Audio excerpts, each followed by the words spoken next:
ब्रह्मलोक की एक अप्सरा ऐसी नीचे के जितने भी लोकांतर के हैं दिव्य सबको मोहित कर ले। वहां की अप्सरा भूमंडल पर तभी आती है जब किसी का वश नहीं होता, स्वर्गलोक फेल हो जाता है, तब ब्रह्मलोक की। एक बार महाभारत में हमने स्वाध्याय के समय पढ़ा था, शुंद उपशुंद, ये दो ऐसे जुड़वा भाई थे कि अगर इनको कोई भी क्रिया करनी तो एक साथ होती थी।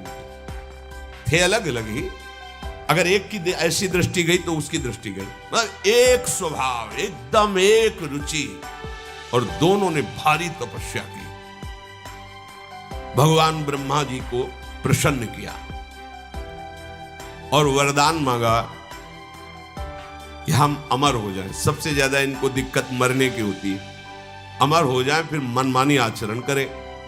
तो ब्रह्मा जी को भगवान का आदेश है कि वरदान देते समय योग्यता जरूर देख लें। योग्यता तो थी क्योंकि ऐसी भारी तपस्या की, पर स्वभाव नहीं था इस वरदान की योग्य।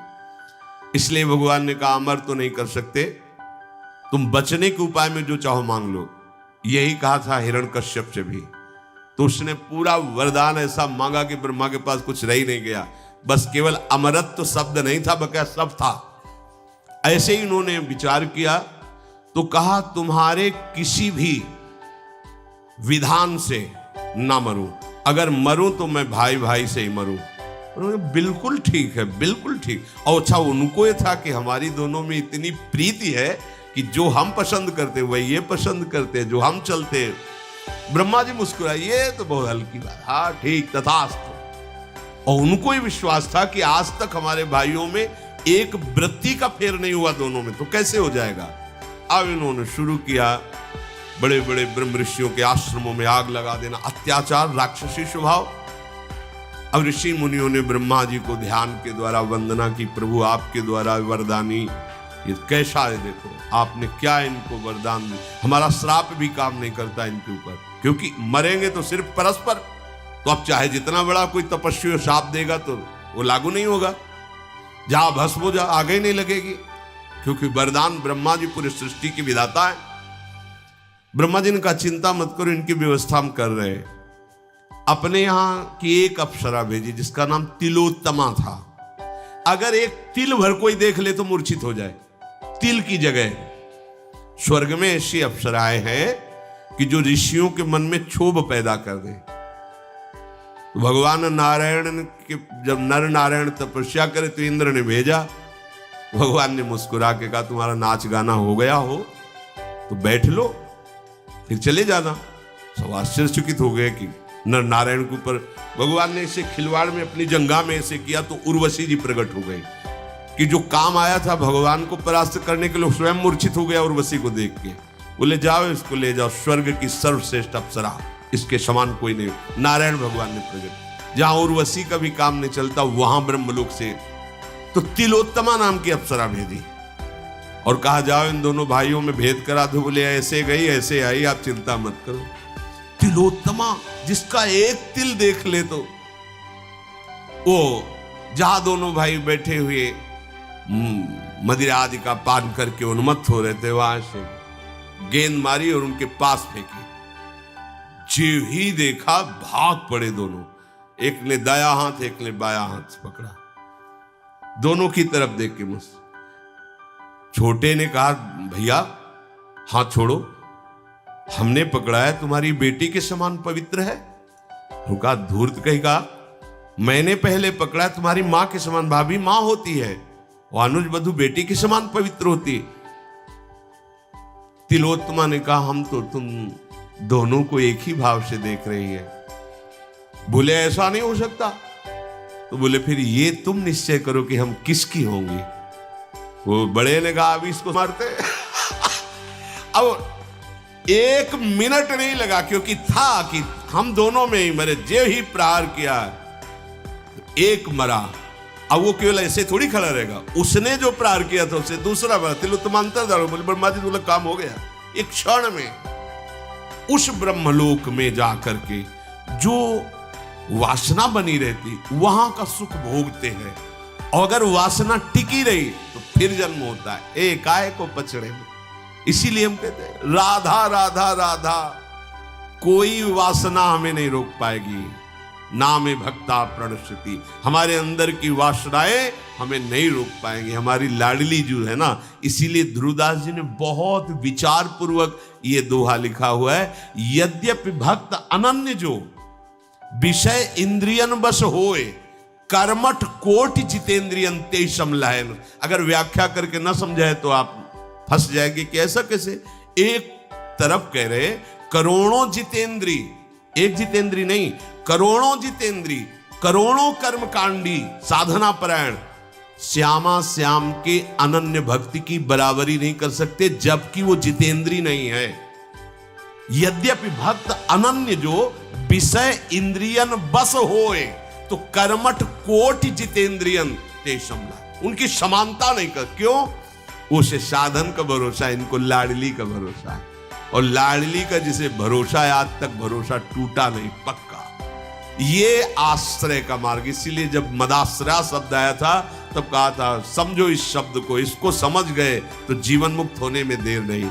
हम हटाएंगे तो बची रह सकती वासना, लेकिन वो हटाएंगे तो वासना की बात ही नहीं रह जाएगी। प्रेम का ऐसा उमगन हो, ये सब भस्म हो जाएंगे प्रेमाग्नि में। जितनी भी हमारी दुर्वासना या सद्वासना है, शुभ या अशुभ, दोनों भस्म हो जाएंगे। तो ये क्रम करके देवता अपने अपने अधिकार से ऊपर उठाते हुए ब्रह्मलोक ले जाते हैं।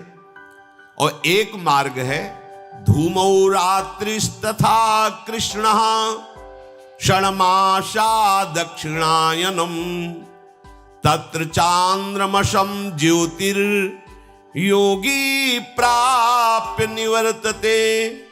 धूम का अधिपति देवता, रात्रि का अधिपति देवता, कृष्ण पक्ष का अधिपति देवता, 6 महीने वाले दक्षिणायन का अधिपति देवता, इस मार्ग में छोड़े हुए शरीर वाले योगी को चंद्रमा के पास ले, चंद्रलोक, ये चंद्रमंडल तो यही है, अंतरिक्ष में ही है। जहां लोग कहते हैं चंद्रमा पहुंच गए, ये चंद्रमंडल है। इससे करोड़ों किलोमीटर दूर, करोड़ों किलोमीटर दूर, सूर्य से भी ऊपर चंद्रलोक है, वहां किसी की पहुंच है। जैसे वो चंद्रलोक हुआ है, चंद्रलोक नहीं, चंद्रमंडल।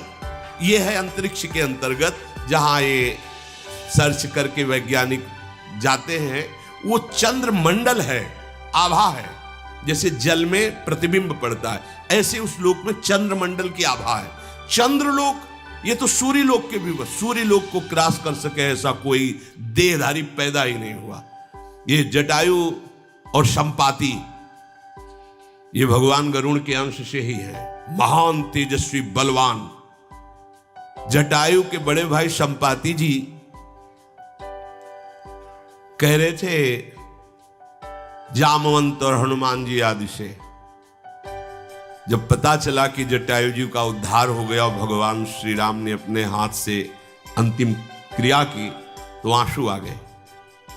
उनका मेरे पंख तो भस्म हो चुके हैं, तुम मुझे समुद्र तक ले चलो, मैं अपने भाई को तर्पण करूं। तर्पण किया और तब पूछा कि आपके पंख कैसे भस्म हो गए? बोले हम दोनों यौवन में थे। संपाति जी कह रहे हम और जटायु, खिलवाड़ में होड़ लगी कि सूर्य को छूना है, तो वो तो विवेकवान था, जब ताप लगा तो नीचे उतर आया, पर हम अहंकारी थे, आगे बढ़े, हमारे पर भस्म हो गए और मैं नीचे गिरा। तो आज तक मैं कष्ट भोग। सूर्य तक पहुंचना, सूर्य लोक के बहुत ऊपर चंद्रलोक है। यहां वैज्ञानिक तो बात, यहां दैवी शक्ति संपन्न जो भगवत विधान से पास है वो आगे जा सकते हैं, जैसा इसमें वर्णन है। योगी जन, ये कोई साधारण गति। तो संपाति कह रहा है कि मैं देख रहा हूं, यहां से देख रहा हूं, गीधई दृष्टि अपार, मैं यहां से देख रहा हूं। अशोक वाटिका में श्री जानकी जी शोक मुद्रा में विराजमान है। बूढ़ा हो गया हूं, नहीं तो जटायु ने तो युद्ध करके वीरगति को प्राप्त हुए, रावण को अपनी चोंच और पंजों से फाड़ के फेंक करके जानकी को उठा करके राम जी के पास रख देता, इतनी सामर्थ्य है। बूढ़ा हो गया संपाति, ऐसे साधारण पक्षी थोड़े थे। अब सूर्य लोक जाने की इनकी भी सामर्थ्य नहीं थी, फिर चंद्र लोक तो बहुत ऊपर है। कृष्ण पक्ष का अधिपति देवता 6 महीने वाले दक्षिणायन के अधिपति देवता को समर्पित करता है और वो सकाम योगी चंद्रमा के लोक को प्राप्त होकर वहां सुख भोगता है और फिर मृत्यु लोक में जन्म लेता है। ये उन सकाम जो सुख भोग की लालसा से कामना की, तो कृष्ण पक्ष में शरीर छोड़ करके दक्षिणायन में वो फिर इस गति को, कोई खास बातें नहीं है प्राय इन्हीं में, पर एक अपने वृंदावन की भूमि से बोल रहे, खास बातें नहीं, खास बातें हैं। आज प्रभात लता मंदिर में सुख बरसत अति हर्ष युगल भर, गौर श्याम अभिराम रंग भरे लटक लटक पग धरत। ये शोभा देखने को मिले, इनके साथ में विहरण करने को मिले, इनके श्रीअंग की सेवा को, बस इसके आगे कोई गति नहीं। मोक्ष सुख भी फीका लगता है। श्री भगवान करुणा करके कह रहे, शुक्ल कृष्णे गति हरेते जगतः शाश्वते मते एकया यात्यनावृत्ति मन्यया वर्तते पुनः। शुक्ल और कृष्ण ये दोनों गतियां अनादिकाल से प्राणी मात्र से संबंध रखने वाली मानी गई है। इसमें एक गति को जानने वाला जो उत्तरायण को और ब्रह्मलोक को प्राप्त होता है, यदि भगवत कृपा से ब्रह्मलोक में उसे वैराग्य हो जाए तो फिर वो मोक्ष का अधिकारी हो जाएगा, फिर लौटना नहीं पड़ेगा। और अगर वैराग्य वहां नहीं हुआ, वहां के भोग सुखप्रद लगे तो वहां से भी हटा दिया जाएगा, फिर जन्म होगा। इसलिए अब गोस्वामी जी बहुत सोच विचार के कह रहे, मेरे बनाए न बनेगी कोटि कल्प लो, चूक हो सकती है मेरे से, हे नाथ आप। ये बड़ा सरल मार्ग है, सहज मार्ग है, समर्पित मार्ग है। दूसरी गति जने वाले को निश्चित उसमें चांस नहीं है। जो दक्षिणायन, कृष्ण पक्ष, सकाम और योगी, सकामता होती है, सिद्धि हो जाए, लोक में यश हो जाए, इसके तो मोक्ष का चांस ही नहीं। पहले वाले को चांस है, जो उत्तरायण से ब्रह्मलोक गया है, वैराग्य हो सकता है। यहां श्री कृष्ण शरणागत की अभी कोई गति की बात नहीं है, अभी केवल लगन लगी है ललित त्रिभंगी से प्यार करने की। तो ब्रह्मादिक के भोग सब विषम लागत ताही, नारायण ब्रजचंद की लगन लगी है जाए। लगन लगी तो ब्रह्मलोक तक के भोगों का वैराग्य हो गया। वो साधना करके जो प्राप्त करता उसे कृष्ण प्रेमी विष की तरह देखता, विष की तरह ब्रह्मलोक। इसीलिए ये मार्ग जल्दी पकड़ में नहीं आता।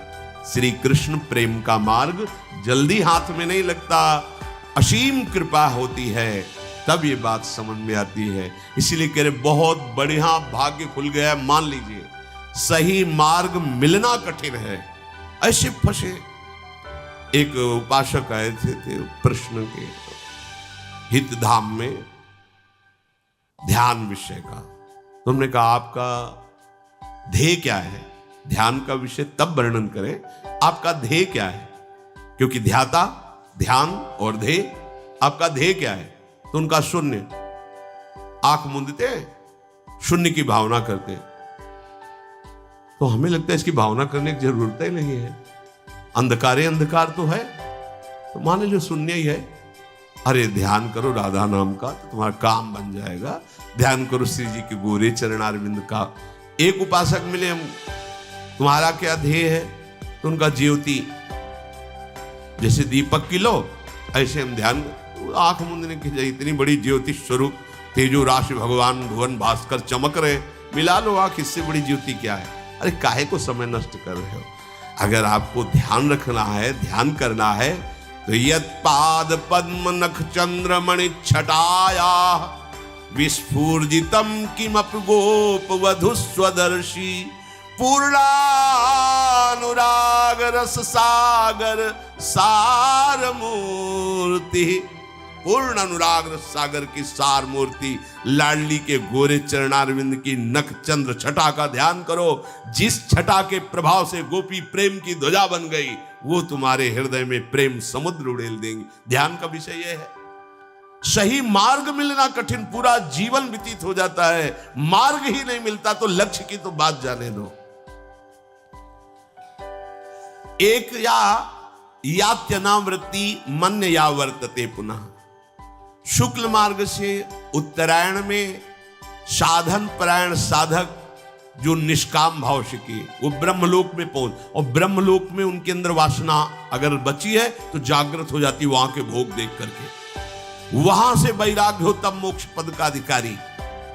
ब्रह्मलोक में जाकर ब्रह्मा जी के साथ सुख भोगता हुआ फिर मुक्त हो जाएगा यदि वासना नष्ट हो गई तो, वहां भी यदि लगा हुआ है।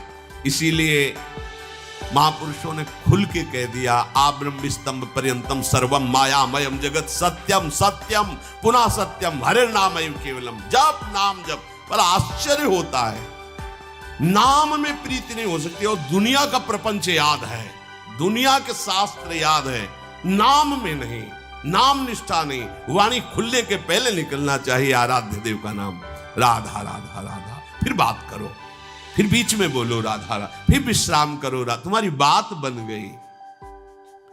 बार बार जन्म मरण के चक्र से जो युक्त रहते हैं अर्थात सकामता, वो भी योग है।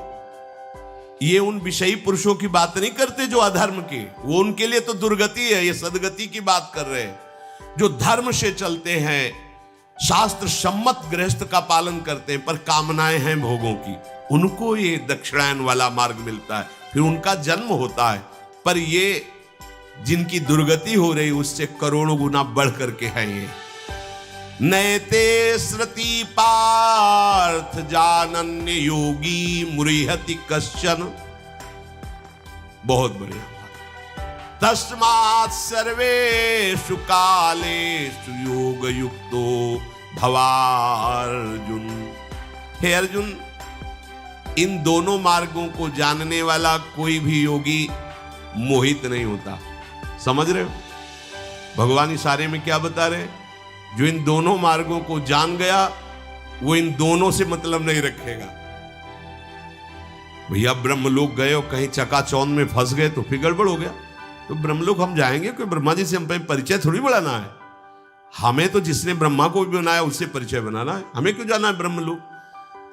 अच्छा, ब्रह्मा को जिसने बनाया है वो भी जहां कुछ बनना चाहता है, सखी बन करके श्री जी के चरणों में महावर लगाना चाहता है, हम तो वहां की बात जानना चाहते हैं।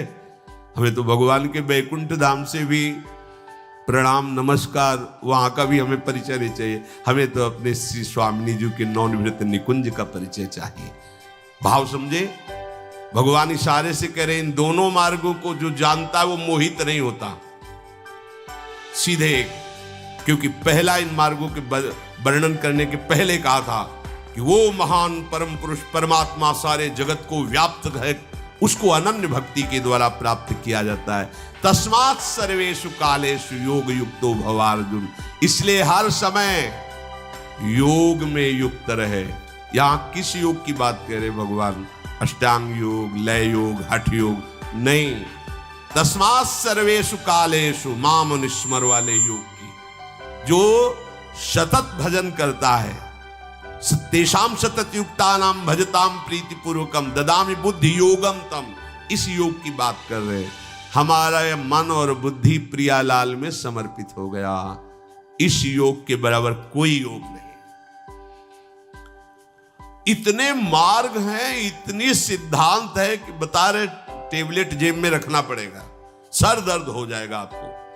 बस गुरु कृपा पात्र जन को ढूंढना नहीं पड़ता। इसीलिए गुरु का वर्ण किया जाता है कि भाई मेडिकल स्टोर तो भरा हुआ है औषधियों से। हे डॉक्टर, हे वैद्य, तुम हमारी नाड़ी पकड़ो और बोलो कि कौन सी दवा हमारे काम में आएगी। सीधे लिया, खाया, खत्म किया। अब खोज दे कि हमारे सर दर्द की दवा इसमें कौन सी है, तो हमारा समय बर्बाद होगा, सर दर्द बढ़ेगा और हम दवा नहीं निकाल पाएंगे। अगर धोखे से कोई इधर उधर टेबलेट खा लिया तो रिजेक्शन भी होगी। रिजेक्शन की तरह एक्शन रिजेक्शन जो भी हो, मतलब वो विरोधी भाव पैदा कर देगा। ऐसे ही शास्त्र को आप मेडिकल स्टोर समझो, दवाखाना भवरोग का, और सदगुरु वैद्य है, उनसे दवा लो। तुम स्वयं खोज मत करो, फंस जाओगे। फिर अगर सदगुरु ने दवा निश्चित कर दी तो विश्वास, सदगुरु वैद्य वचन विश्वासा, विश्वास पूर्वक वो दवा खा लो जैसे डॉक्टर पर विश्वास करते हो।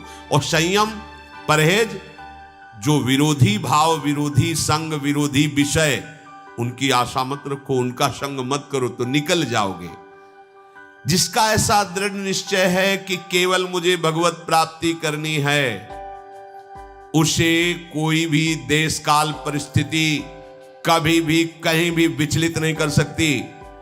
कोई भी घटना परिस्थिति के अधीन नहीं हो सकता, क्योंकि उसका लक्ष्य है भगवत प्राप्ति। तो भगवत प्राप्ति होती है भगवत सुमिरन से, निरंतर भजन से, बस इससे बड़ा कोई योग नहीं है। सहज में समझ लीजिए। वेदेषु यज्ञेषु तपःसु चैव दानेषु यत् पुण्य फलम प्रदिष्टम अत्येति तत्सर्वमिदं विदित्वा योगी परम स्थानमुपैति चाद्यम। जो मेरा निरंतर भजन करने वाले हैं भगवान, यहां योगी उन्हीं को, क्योंकि पीछे भगवान ने कहा था कि कर्मकांडियों से भी श्रेष्ठ योगी और ज्ञानियों से भी श्रेष्ठ योगी। तो योगी कौन? जो मुझे अनन्य भाव से भजते हैं वो सर्वश्रेष्ठ योगी है, जो ज्ञानियों से भी, कर्मकांडियों से, तपस्वियों से भी श्रेष्ठ हैं। तो यहां उसी योग का भगवान भाव कह रहे कि जो मेरे इन दोनों बताए हुए मार्गों को जानता वो मोहित नहीं होगा, वो हर समय योग में स्थित रहेगा। योग क्या? प्रभु का चिंतन, प्रभु से विमुख हो जाना ही ये हमारी दुर्गति का कारण हुआ है। हर समय कहीं भी हो, कैसे भी हो, जब आपके मुख से नाम निकलेगा और हृदय में प्रभु का आश्रय है, निश्चित परम गति होगी, इसमें कोई संशय नहीं है। जो योगी मेरा अनन्य चिंतन करता है वो इन वर्णन किए हुए जो शास्त्र सम्मत सिद्धांत, वेदों में, यज्ञों में, तपों में, दान में नहीं फंसता। भगवान से ध्यान से सुनो, क्योंकि जितने इनके सब साधन फल करे गए हैं वो तो उसके चरण चूमते हैं। जो मेरा निरंतर चिंतन करता है उसको ये सब की तरफ बढ़ने की जरूरत नहीं। अगर आपकी नाम में रुचि हो रही तो देखना सब आपको फीका लगने लगेगा। नाम में रुचि नहीं है तो ये होता है। जो तपों का, दान का, वेदों के स्वाध्याय का, यज्ञों का और वर्णित इन मार्गों का जो पुण्य फल कहा गया है, जो मेरा भक्त होता है इससे प्रभावित नहीं होता। ये खास बात समझो। भगवान सब वर्णन किए और बाद में कह रहे हैं इन सब का अतिक्रमण कर जाता है वो। सीधी बात, मेरी प्यारी जो प्यारी, कोई समझे या न समझे, सबसे हमारी समझ भली। ठाकुर नंद किशोर हमारे ठकुराइन वृषभान ले। समझाने के लिए प्रश्न करो, उत्तर ले लो, लेकिन हमारी समझ समझना है तो समझो। हमारी समझ कहाँ है? ठाकुर नंद किशोर हमारे ठकुराइन वृषभान लली। प्रभु यहां कह रहे कि जो योगी है, कौन सा सतत मेरा स्मरण करता है, वो इन सब से प्रभावित नहीं होता। ना उसे उत्तरायण से मतलब है, ना दक्षिणायन से। अच्छा, जैसे आप बहुत पापाचरण कर रहे हो, पवित्र तिथि में मरे, पूर्णिमा है, उत्तरायण है, क्या आपको ब्रह्मलोक मिलेगा? क्या यमदूत मार डंडे सीधे आपको नरक ले जाएंगे। ठीक है। दक्षिणायन है, कुतिथि है, कुसमय है, कुजगह है, और आप राम, हरि, कृष्ण, राधा कुछ भी बोले तो कोई नरक जाना पड़ेगा क्या? नहीं, सीधे भगवान की दिव्य पार्षद भगवत धाम। ये सिद्धांत को समझो। एक है करके पाना, एक है हो के पाना। करके पाने में जन्म जन्मांतर लगेंगे और हो के पाने में अभी अभी। कमा के अरबपति बनना और गोद नामे में बैठ जाना है। जो करके पाना है वो कमा के बड़ा जन्म जन्म, और होके गोदनामे में। वो तो कह रहे हैं ना, अगर ये हो कि भाई वहां फुल हो चुका है, अब नहीं, वो कह रहे अब भी जगह खाली है, आ जाओ। मामे वे प्रपद्यन्ते माया में ताम तरंते, यही परलोक सकल सुख पावत। आ जाओ हमारी गोदना में आ जाओ, मैं प्रभु का बच्चा हूं, आओ मेरी पूरी संपत्ति दंपति संपत्ति पाइए, कुंज महल की टहल सुख दंपति संपत्ति पाइए। हमें अपनी भूल मिटाने के लिए बढ़िया अवसर मिला है। भूल क्या है? मैं स्त्री हूं, मैं पुरुष हूं, मैं पिता हूं, मैं माता हूं, मैं पति हूं, मैं ये भूल है। इस भूल को मिटा दो। मैं प्रभु का हूं, प्रभु मेरे वही है। आप भी मानते हैं, ना मानते हुए भी जब वो अंतर ध्यान हो जाते हैं तो जो तुम्हारी प्रिय पत्नी, प्रिय पुत्र, प्रिय पति रख के दिखा लो। भाई हम 4-6 महीने से रखे हुए हैं क्योंकि प्रिय हैं। कमरे में जाने में भय लगेगा कि चलो, क्यों? वही तो तुम्हारा पुत्र है, वही पत्नी है, वही बोले डर लगता है। अब वो कहां रहे? तो जो नहीं रहे उनको जानते थे क्या? जानते तो 5 भौतिक शरीर को थे। अब क्या डर है? अब उसी से कहो कि आप हृदय से लगाओ, वही पुत्र है तुम्हारा, वही पति। नहीं, डर लगता है। और फिर उससे कहो कि रखे रहो, काहे को रो रहे हो? रखे रहो ना, कोई नहीं ले जाएगा। इसी से प्यार करते, पैसा दे के कहेंगे कि इसको जला दो, जा हटाओ इसको। अनजाने में भी तुम प्यार प्रभु से ही करते हो, पर जान के कर लो तो निहाल हो जाओगे। अपनी भूल को मिटाना है। हम लोग समझते हैं कि हम अपनी भूल को मिटा सकते हैं, पर यह निर्बलता भूल मिटने नहीं देती। अगर आप प्रभु से विमुख हैं तो कहां पुष्टता आपको मिल सकती है? अरे भाई, हम क्यों जीना चाहते हैं 100 वर्ष? नहीं जीना है। अगर हमारी लाडली जी को ऐसा ही है तो जब उनको बुलाना हो बुला ले। हम उन्हीं के लिए जीवन दिए हुए ना। अच्छा, उनको जो कराना है वो करवा रहे हैं। किसी को दुख दे के, किसी की हत्या करके, किसी के अपना जीवन थोड़ा विचार करो। यही कर्म तो आकर के यहां हमको गिराने के लिए तैयार हुए हैं। अब एक कर्म ऐसा कर लो कि तुम गिरो ना। ये निर्बलता, ये अपात्रता, ये संयोग सुख की लोलुपता, ये मनुष्य को असमर्थ बना देती है। राधा राधा अगर भाव से जप करके देखो तो कोई कम नहीं है। मनुष्य जन्म में महान लाभ से वंचित अपनी मूर्खता के कारण हुआ जाता है। मनुष्य को संयोगजन्य सुख की लोलुपता का त्याग करने के सामर्थ्य, नित्य निरंतर भगवत मार्ग में उद्यत रहने की सामर्थ्य, ये केवल भगवत प्रेमी महात्माओं से मिलती है। पकड़ लीजिए बात। अगर शब्द है भगवत प्रेमी महात्माओं से, क्योंकि भाई अगर भटके हुए जंगल वाले से फंस गए तो तुम्हारा दिमाग ही बदल जाएगा। ये धाम नाम सब छूट जाएगा। अपनी अपनी भावना होती है। एक संत भगवान नर्मदा के किनारे से आए थे। उन्होंने कहा कि सर्वत्र वृंदावन ही है, जहां भगवान वहीं वृंदावन। तो बताओ भगवान कहां नहीं है? सब जगह भगवान, सब जगह वृंदावन ही है। हाँ, हमारे वृंदावन के 2 रूप हैं। एक है व्यक्त रूप और एक है अव्यक्त रूप। अव्यक्त रूप से जहां व्यक्त रूप का चिंतन करोगे वहीं आपको भासेगा, अनुभव में आने लगेगा। लेकिन वृंदावन तो वृंदावन ही है ना।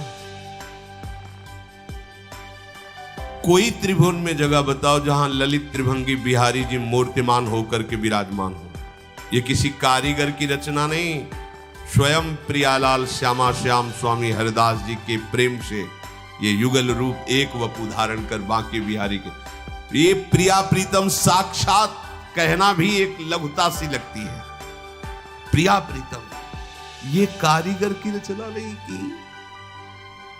श्री राधा रमण जी सरकार साक्षात गोपाल भट्ट जी के प्रेम आंसुओं से प्रभावित होकर शालीग्राम में ही प्रिया प्रीतम रूप होकर राधा रमण जी के रूप में विराजमान है श्री राधा वल्लभ लाल जी महाराज।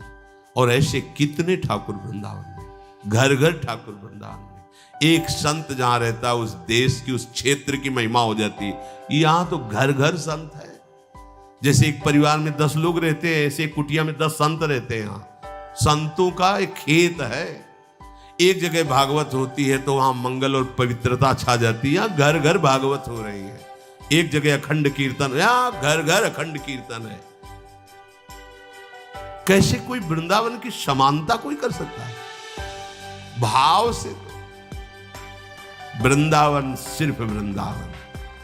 अब आप अगर ये मान के कि संग करोगे तो वृंदावन निष्ठा फेल हो जाएगी, और जब यहां के रसिकों से बात करोगे तो कहेंगे विपिन राज सीमा के बाहर हरिहू को न निहार, रे मन वृंदा विपिन विचार। विचार करो वृंदावन की कैसी अद्भुत महिमा है। देखो वृंदावन की महिमा की। अगर बाहर हरि भी हो तो आंख उठा के मत देखना। वृंदावन परित्यज्य पादमेकम न गच्छति, खंड खंड हो जाए तन अंग अंग सत्तूक। वृंदावन ने छाड़ियो है बड़ी चूक। यद्यपि मिले कोटि चिंतामणि, तौ न हाथ पसार। जय श्री भट्ट धूलि धूसर तन, ये आशा उर्धार। रे मन वृंदा विपिन निहार। भगवत प्रेमी महात्माओं का संग ये आपकी निर्बलता को दूर कर देगा। आपके अंदर दृढ़ भगवत भाव स्थापित सच्ची मानिए। भगवत प्रेमी महात्माओं का संग आपको बल देगा। पर इस संग के लिए जो सावधानी चाहिए और जो श्रद्धा चाहिए उसे ध्यान पूर्वक सुने। बोरी सखी जी कह रहे, हरिवंश हित जोरी उमगी, ऐसी कृपा मुँह पे करो। परिजाए यह जो स्वभाव सहज ही, कबहू अंतर जनि परो। हरिवंश जोरी श्री राधा वल्लभ लाल, रूप बेली प्यारी बनी सुप्रीतम तेरे प्रेम तमाल। दो मन मिलिए कह भय श्री राधा वल्लभ लाल। हे हरिवंश जोरी हम पर ऐसी कृपा करो, क्या मेरा यह स्वभाव बना दो सहज में, कभी स्वभाव में अंतर न पड़े। क्या? जे नाम मुख सो ले ही तुम्हरो, उमगी तिन पायन परो। तिन सो सदा आधीन बनो, दीन बाणी उच्चरो। हे लाडली लाल जो आप ऐसी कृपा कर दो, मेरा ऐसा स्वभाव बना दो कि जो आपका नाम मुख से उच्चारण करते हैं, आपके सेवक हैं, आपके जन हैं, उन प्रेमी संतों के चरणों में गिरने का मेरा स्वभाव बना दो। मैं बार बार उनके चरणों में प्रणाम करूं। 300 सदा आधीन बनो, मैं उनके अधीन रहूं, जैसी आज्ञा करें वैसा मैं चलूं। और दीन वाणी उच्चरो, दैन्य होकर उनसे बात करें। छविदावरी देखत उमगी जे, नैन जल भर लावही। तीन दरस इकटक करत कबहू, नैन मम न अघावही। हे लाडली लालजू, जो आपकी रूप माधुरी में डूबे हुए आंसू बहाते हैं, ऐसे रसिक जनों को मैं एकटक निहारता रहूं। मेरे नैन कभी ऐसा तृप्ति ही न माने कि उनके मुख चंद्र से हटने की बात हो। क्या मांग रहे हैं लाडली लाल से? आपकी रूप माधुरी में जो डूबे हुए आंसू बहा रहे, मैं उनको निरंतर देखता रहूं। जे प्रीति सो रस रीति के, मृदु गीत उमगत गावही। ते प्राण हु के प्राण लागे, सदा ही मम भावही।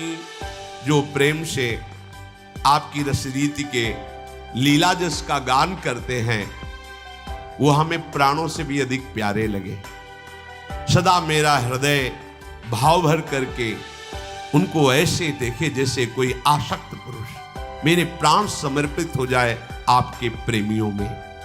अपराध मन क्रम बचन तिनके, कबहू जिन करवाइए। देखो, ये नहीं कह रहे कि मैं कभी मन वचन कर्म से अपराध ना करूं। ये शरणागति का भाव देखिए। कह रहे अपराध मन क्रम बचन तिनके कबहू जिन करवाइयो।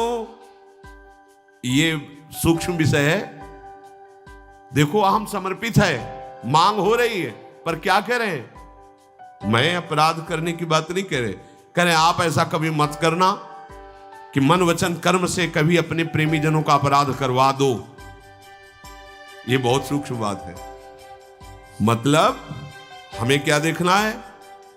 ये सब कुछ श्री जी को समर्पित हो गया। अगर अब कुछ भी गलती होती है तो महारानी जो हम आपको ही पकड़ेंगे। आपने क्यों ये गलती करवाई? ये जैसे छोटा सा बच्चा गिर गया, माँ दौड़ के उठाती है तो वो माँ के लिपट करके माँ को चपत लगाता है। उठाने तो आ गई, जब मैं गिर रहा था तब क्यों नहीं संभाला? क्योंकि मैं तो गिर ही रहा था ना, आई ना उठाने, तो गिरने क्यों दिया? इसलिए भोरी सखी कह रहे अपराध मन क्रम बचन तिनके कबहू जिन करवाइयो। जैसे लहें सुख सोई करो ये बुद्धि जिए उपजाइयो। हे श्यामा श्याम, कभी ऐसा न हो कि मन वचन कर्म से किसी रसिक को दुख पहुंच जाए। ऐसी कोई चेष्टा मुझसे कभी मत कराना। मुझे ऐसी बुद्धि दो जिससे उनको सुख पहुंचे, वही मैं चेष्टा करूं। अभिमान तिनसो ना करो कबहू बराबर ना बनो। मत्सर न कबहू होय तिन उत्कर्ष ही अलखी सुख सनो। प्रभु, कभी मेरे मन में ऐसा अभिमान ना जाए कि अब क्या इनमें मेरे में क्या अंतर है। मैं कभी उनकी बराबरी ना करूं और कभी मेरे हृदय में मत्सर ना हो कि ये तो मेरे से आगे बढ़े जा रहे हैं। कभी उनका उत्कर्ष, उनका यश, उनकी महिमा सुन करके मेरा हृदय ईर्ष्या से युक्त ना हो जाए, ऐसी कृपा करना। हे लाडली लाल, जो त्रासन कोटिन देहि मोको शस्त्र ले ले मारही। तो भाव बढ़ तो ही रहे जिये लेस दुख माने नहीं। गजब कर कह रहे हैं, यदि वो प्रेमी जन मुझको करोड़ों प्रकार से अपमानित करें, दंड दें, या वो शस्त्र लेके मुझे पीटे मारे, तो हे श्री जी ऐसी कृपा करना कि मेरा कभी भाव बिगड़े ना, सदैव भाव बढ़ता रहे और कभी मैं हृदय में दुखी ना हूं कि ये हमारे साथ ऐसा बर्ताव क्यों किए या क्यों कर रहे हैं। मैं उलझूं। कैसे उलझूं? मेरे प्यारे हैं, कोई अमंगल नष्ट करने के लिए लीला कर रहे हैं। नर नारी साधु असाधु राजा रंक जिय में ना धरो। जन रावरे जिय जान मैं तो दौरी पायन ही परो। अरे तो स्त्री शरीर साधु है, ये तो अमुक जाति के साथ, ये बहुत गरीब है या बहुत बड़े हैं, ऐसा भेद बुद्धि मेरे मन में न रहे। बस इतनी बात देखूं कि हे लाडली जो ये आपके जन हैं और मैं उनके चरणों में प्रणाम करूं, उनकी चरण धूलि अपने माथे पे धारण करूं। अतिपात की अति स्वार्थी लंपट न जिय जानो तिन्हें। जन जानि तुम्हारे नाथ तुमहू ते अधिक मानो तिन्हें। बहुत यही निष्ठा है। हे लाडली लाल, आपके जन से यदि ऐसा हमें स्पष्ट दिखाई भी दे कि ये तो पाप वाली बात है, ये तो स्वार्थ वाली बात है, इसमें तो लंपटता है, प्रभु मुझे ये ना दिखाई दे। मुझे ये दिखाई दे कि ये मेरे लाडली का है, बस इतना संबंध मानकर मैं आपसे भी अधिक उसको प्यार करूं। ये बहुत कठिन बात है। ये भगवत प्रेमी महात्मा ही कर सकता, दूसरे में सामर्थ्य नहीं।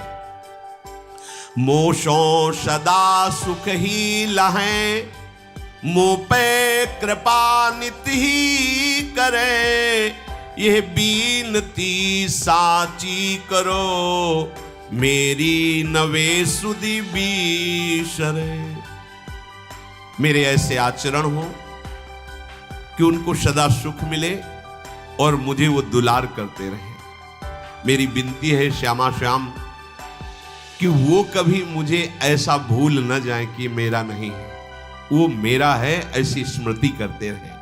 तिनको न छोड़ो संग, चाहे विश्व सब निंदा करे। तिन सो न हो ये कुभाव, तिन में को न गुण लखी परे। हे स्वामी जी, प्रायः मनुष्य का स्वभाव ऐसा होता है कि जिसके चार लोग बड़ाई करते हैं वहां जुड़ता है, और जहां चार लोग निंदा करने लगते हैं वहां से हट जाता है। लेकिन लाडली जी, मुझे ऐसी सामर्थ्य दो कि चाहे पूरी विश्व निंदा करे उनकी, पर तिनको न छोड़ो संग। चाहे विश्व सब निंदा करे, सब विश्व उनकी निंदा करे, तो भी मेरा भाव न बिगड़े, मैं वैसे ही उनसे जुड़ा रहूं। तिन सो न हो एक कुभाव, तिन में को न अवगुण लख परे। और मेरी ऐसी दृष्टि कर देना श्री जी कि कभी उनमें दोष दिखाई न दे, कभी मेरा भाव न बिगड़े।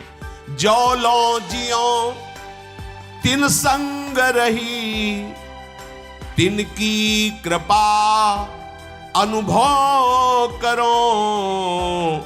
हित भोरी तिन के ढिंग मरो। हुए छार तिन पद तर परो। बुरी शकी कह, हे श्यामा जू, जब तक जीऊं तब तक रसिकों के संग में जीऊं और उनकी कृपा का प्रतिफल अनुभव करूं, और जब मरूं तो उनके चरणों के सानिध्य में मरूं,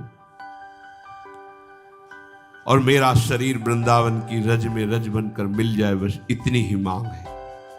देखो, ये जब हमारे हृदय में ऐसी भावना रसिकों के प्रति हो जाती है तो फिर माया हमें परास्त नहीं कर सकती, फिर कोई भी संयोग जन्य सुख हमें भ्रष्ट नहीं कर सकता, फिर कोई भी अभिमान की क्रीड़ा हमें भगवत मार्ग से दूर नहीं कर सकती। भगवत प्रेमी महात्माओं की अमोघ कृपा होती है, महासंगस्त दुर्लभ हो। पर बस ये जो अगम्य है वो यही बात है कि हमारी गुण दोष दृष्टि होती है। कभी हमारी दृष्टि दोषमयी हुई तो हम उनको देखा तो उनमें भी दोष नजर आएगा, कहीं दोष देखकर मेरे मन में कुभाव आ गया तो मार्ग ही छूट जाएगा। इसलिए भोरी सखी कह रहे कि जौलों जियो तिन संग रहो, तिनकी कृपा अनुभव करो। हित भोरी तिनके ढिंग मरो।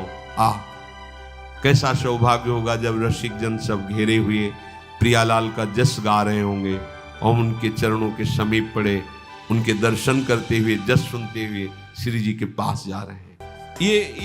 ये गति आगम निगम अगोचर गति है, ये शास्त्रों से परे गति है। भगवत प्रेमी महात्मा जन बैठे हुए जस गा रहे हैं और बीच में श्री जी की सखियां आई और उसको दिव्य नवनिभृत निकुंज में ले जा रहे हैं। पूज्य श्री पंडित गया प्रसाद जी महाराज गिरिराज में थे, उन्होंने दिव्य दृष्टि से देखा कि एक नवीन सखी पालकी में बैठी हुई और कई सखियां राधा नाम कीर्तन करती हुई वृंदावन की तरफ ले जा रही। तो उन्होंने कहा कि भाई जी का शरीर पूरा हो गया, क्योंकि ये भाई जी ही है। पता लगवाया तो हाँ, उसी समय उसी तिथि को पूरा हुआ था ऐसा। तो ये जो गति है आगम निगम अगोचर गति है, उत्तरायण दक्षिणायन, ये नाना प्रकार की गतियां हैं। पर प्यारी जू प्यारे जू का जो दृढ़ प्रेम है वो प्रेमी जनों के संग से मिलता है। पर प्रेमी जनों के संग का निर्वाह करना, ये इसीलिए दुर्गमो लिख दिया। महत्संगस्त दुर्लभ हो, अगर मिल भी जाए तो अगम्यो, उसका निर्वाह करना बड़ा कठिन। अगर निर्वाह कर गए तो अमोघस्य, निश्चित भगवत प्राप्ति, निश्चित भगवत प्रेम। हुए छार तिन पद तर परो, मरने के बाद की भी आकांक्षा रख रहे हैं कि मेरा शरीर वृंदावन की रज में मिले और वो रसिक जन हमारे ऊपर चले, उनके चरण सदैव हम पर पड़ते रहे। तो भगवत प्रेमी महात्माओं के संग से निरंतर प्रिया प्रीतम के अभंग प्रेम को प्राप्त करना ही जीवन का परम लाभ है। खूब नाम जप कीजिए और श्री जी के भरोसे रहिए, जीवन सार्थक हो जाएगा। श्री राधा वल्लभ लाल की।